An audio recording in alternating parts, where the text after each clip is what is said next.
माने दीपदान सहित सौम्यश्री निजपाई लड़िया सहित नारी समाजर गोटे जो भली भाव से पदक्षेप नेले से आत्मार सद्गति पीसी सभापति निर्देश रे आज ओडिशार तमाम जगार दीप जाली तांकर आत्मा सद्गति कामना करा जाउछि। से निजे तो दुष्कर्म जो भली भाव कॉलेज रे लेक्चर को जो भली भाव करा जाइथिला यौन निर्यातना एभली शह शह नारी शह शह छात्र छात्री आज निर्यातित होउछंती ताकू सेमानकु उद्धार करिवा पाई तांकर जो निजे जली समाज को जो वार्ता देले ता जो भाव व्यर्थ न हो से आमर आज प्रयास आमे भगवान पाखे प्रार्थना करुचु तांकर आत्मार सद्गति हो एवं से जो बलिदान करिसेंती सेटा किबरि व्यर्थ न जाऊ एवं जेते दिन पर्यंत एभली भाव नारी प्रति अन्याय करा जीवो कांग्रेस सदाबले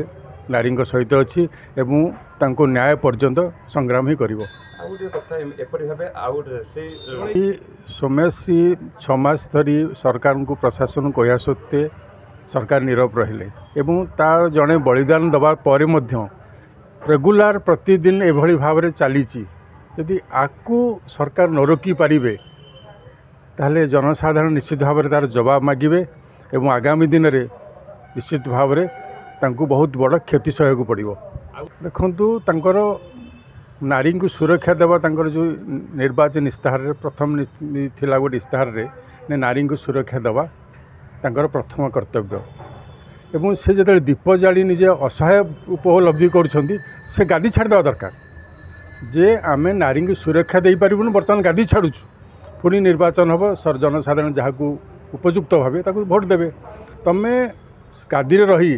हाथ टेकी ठाकुर पाखे दीप जालिबार अर्थ कौन अच्छी तमें जदि पारुन ताले गादी छाड़ जे पार से कम कर लोक तुमको तमें लोक प्रतिश्रुति देकी भोट नेल लोक तुमको भोट देले ये बर्तमान तुम यदि असक्षम असमर्थ ताले गादी छाड़ते। मु सत्यव्रत नायक नयागढ़ जिला कांग्रेस कमिटी सभापति तो फकीरमोहन कॉलेज ओडिशा प्रदेश कांग्रेस कमिटी प्रिय सभापति भक्तचरण दास आह्वान रे आज सारा ओडिशा रे सौम्यश्री एकादश आज हूँ एकादश एवं बड़ंगा छात्री जी जीवन सहित संघर्ष करुँच आज सौम्यश्री एक मिनिट नीरव प्रार्थना एवं जो बड़ंगा छात्री निज जीवन सह संघर्ष करुँच ठाकुर पाखे दीप प्रज्वलन कर आशु आरोग्य कामना करी आज आम नयागढ़ जिला कांग्रेस कमिटी तरफ जिते पर्यंत नारी को न्याय न मिली से पर्यंत ये कार्यक्रम चालू रही। आज आम 1 मिनिट नीरव प्रार्थना करूँ सहित दीपदान करूँ।